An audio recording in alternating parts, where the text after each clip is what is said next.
Chapter 7 talks about the odds ratio and then presents some additional measures for categorical variables.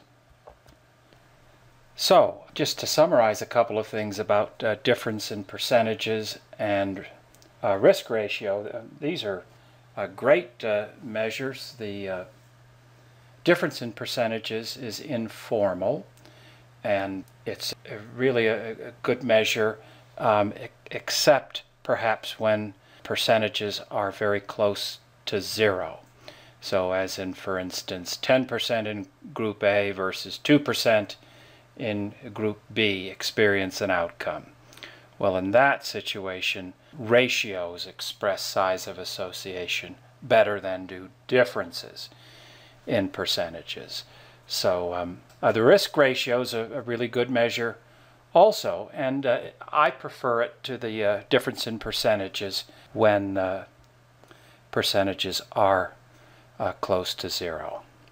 So we're going on now to discuss the odds ratio.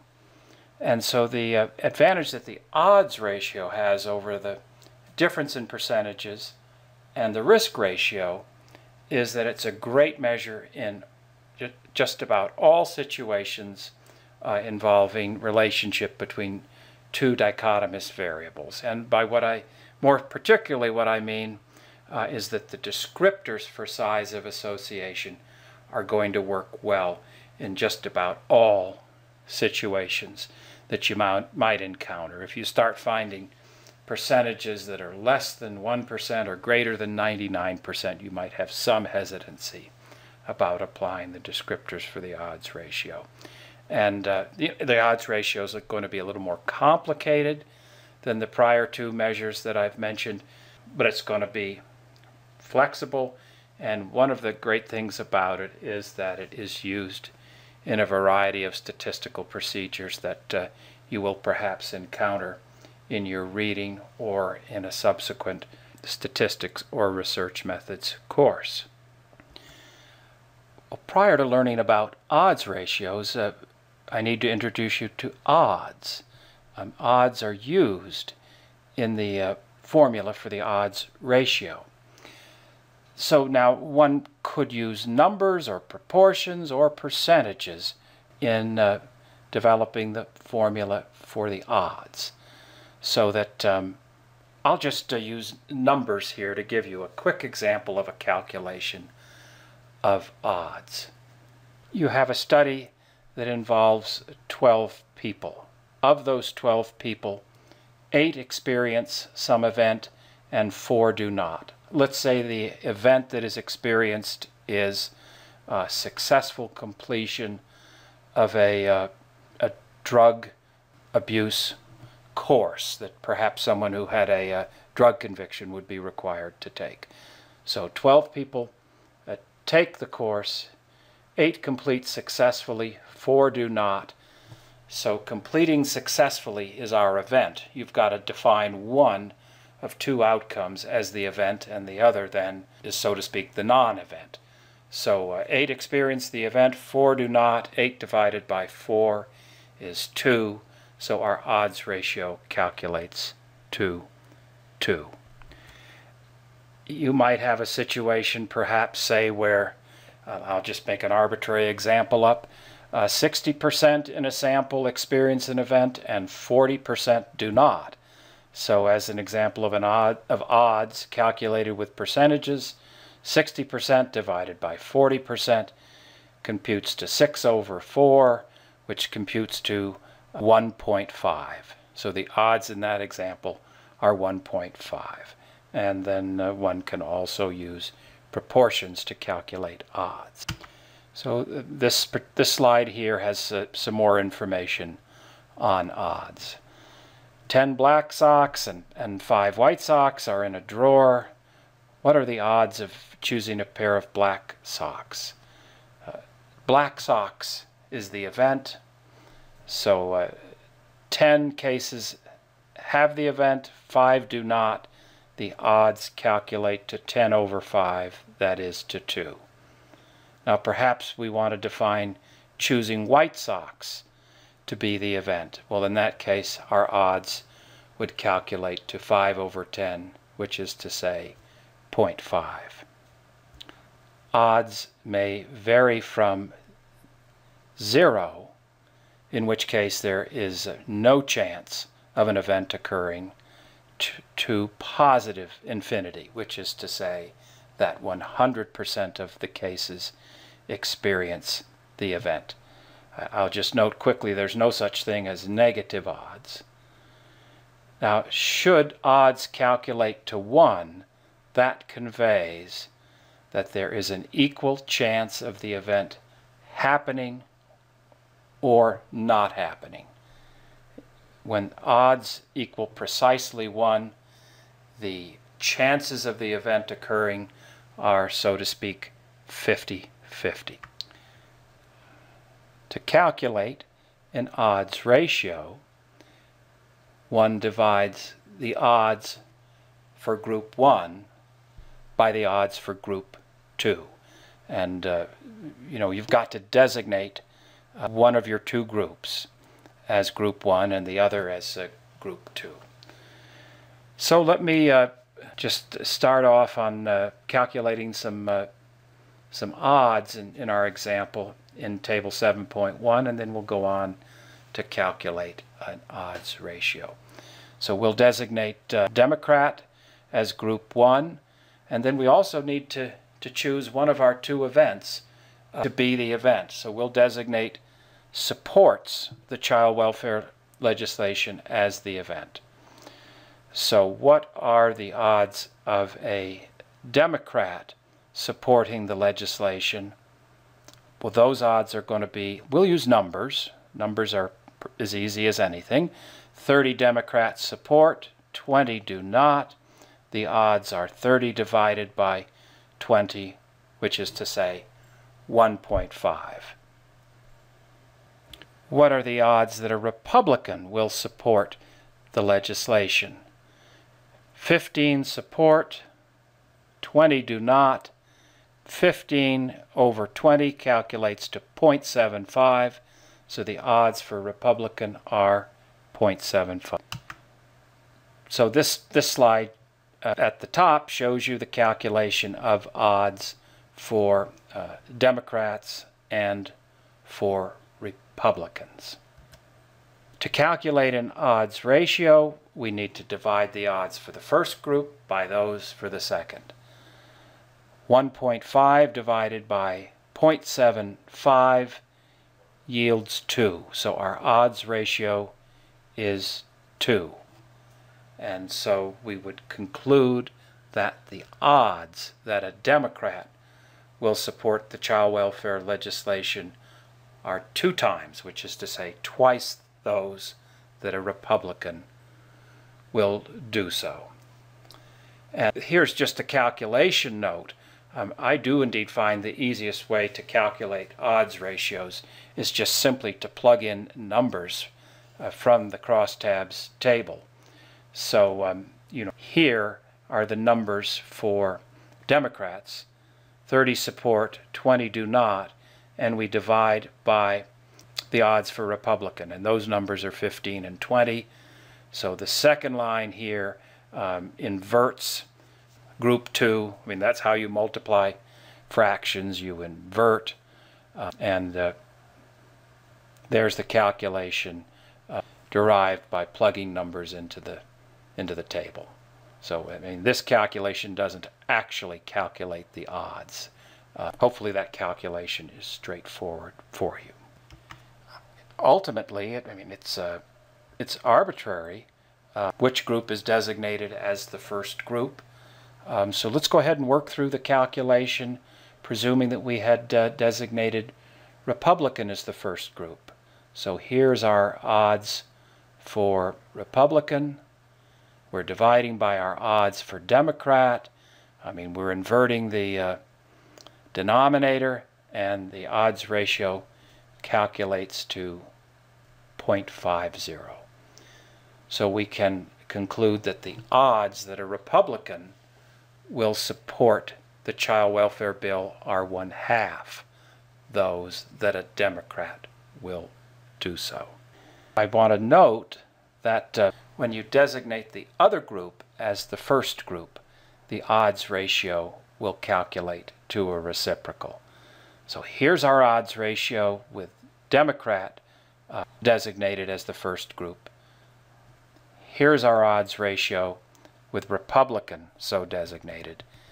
And these odds are reciprocals. So the odds for a Democrat, are 2. The odds for Republican are 0.5. Two numbers are reciprocals when you multiply them together, and the product is 1. So it's always going to be the case that if we choose the opposite group to be the first group, that the odds ratio will calculate to a reciprocal of what it would otherwise have been. Just as is the case for the odds ratio may vary from 0 to positive infinity. So if an odds ratio calculates to be greater than 1, that's conveying to you that the odds of the event are greater in the first group than in the second. If an odds ratio computes to be less than 1, that conveys that the odds of the event are lower in the first group than in the second. And finally, an odds ratio of exactly 1 conveys that the odds of the event are equal in the two groups.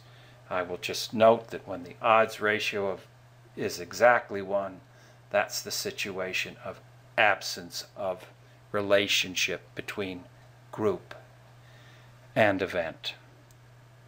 And finally, let me make a recommendation to you.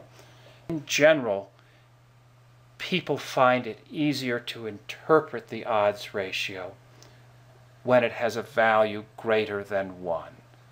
So what I like to do usually is to designate the group that has the larger odds as the first group, and that makes the odds ratio calculate to a value greater than 1, and interpretation is thus a little bit easier for many people.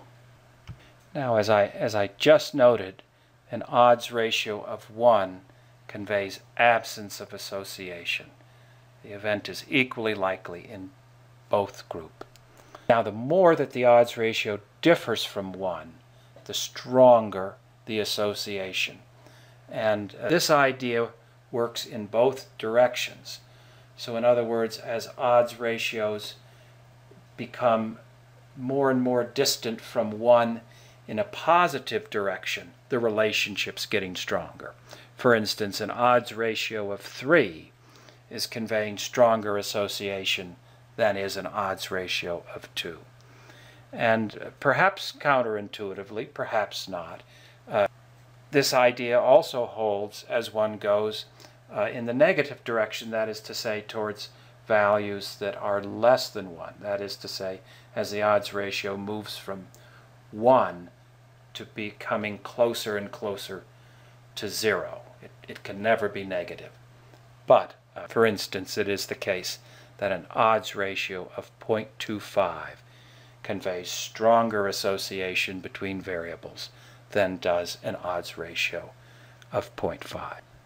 I mentioned to you that arbitrarily changing the group that's designated as the first group results in a reciprocal odds ratio.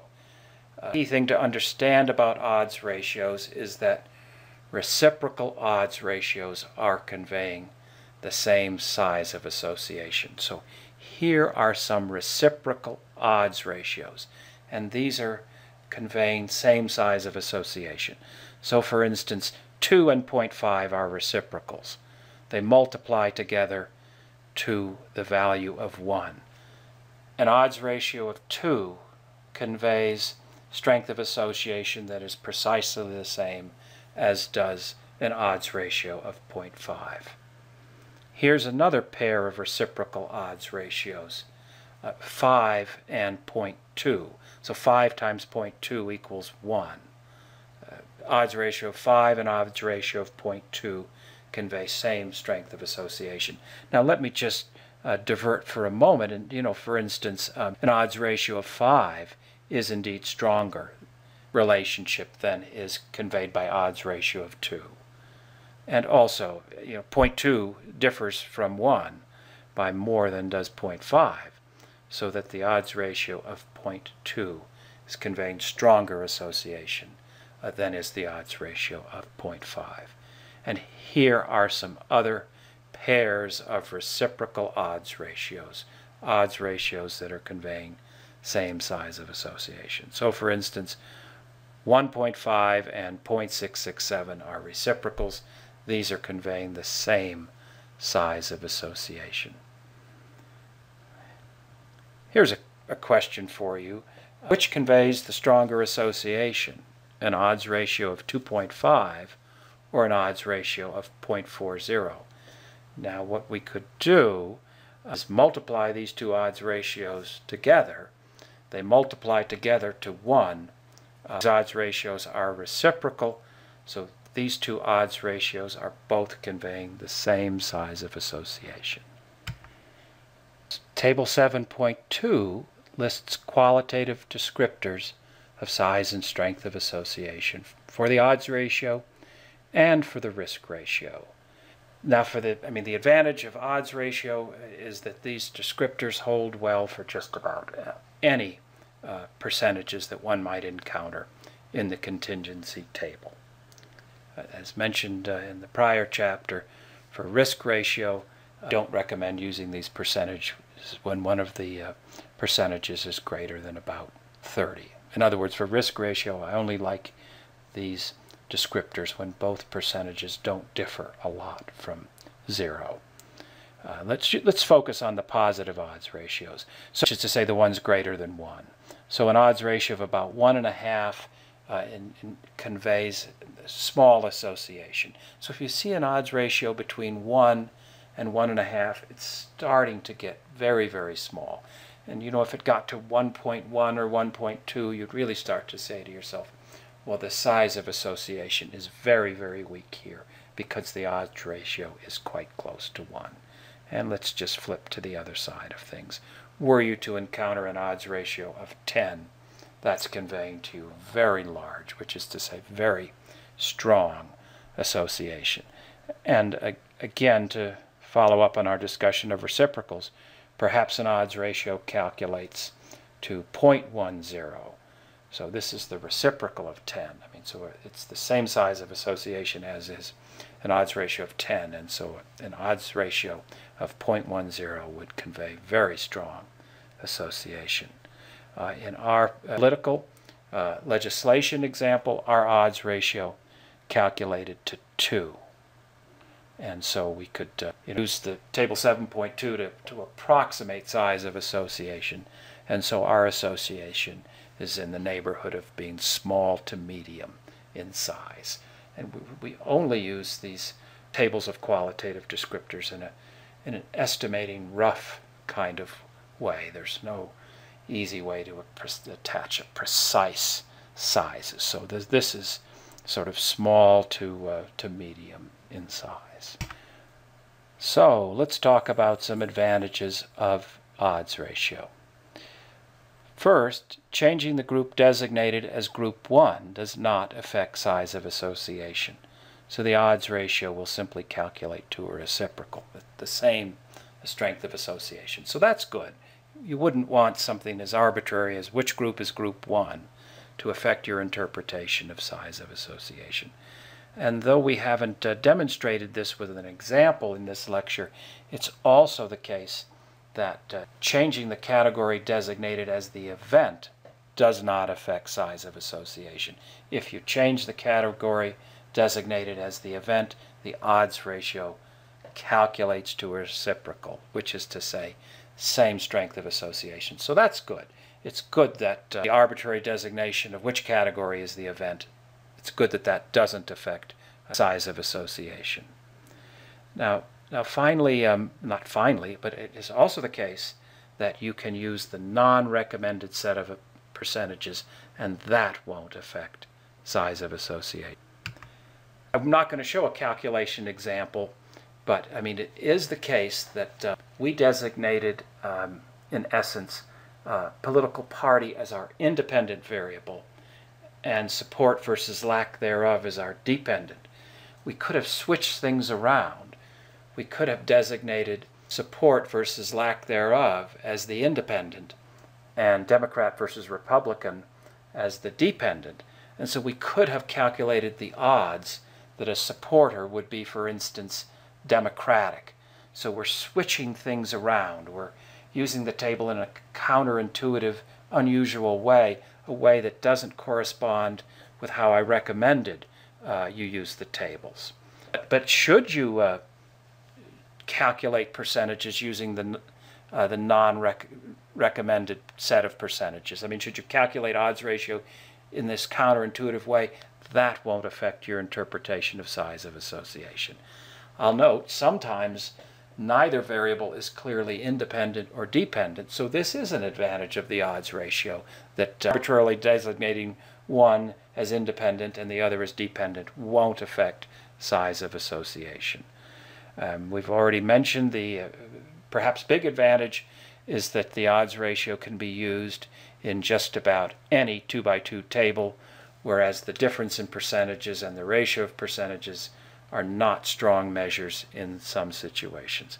And the final advantage of the odds ratio that I'll mention here is that it's used in many statistical procedures. In particular, it's very, very important in the procedure logistic regression, which is used more and more these days. Well, that in essence concludes our discussion of the odds ratio, and we're going to go on in the next video and talk about still other measures of size of association for categorical variables.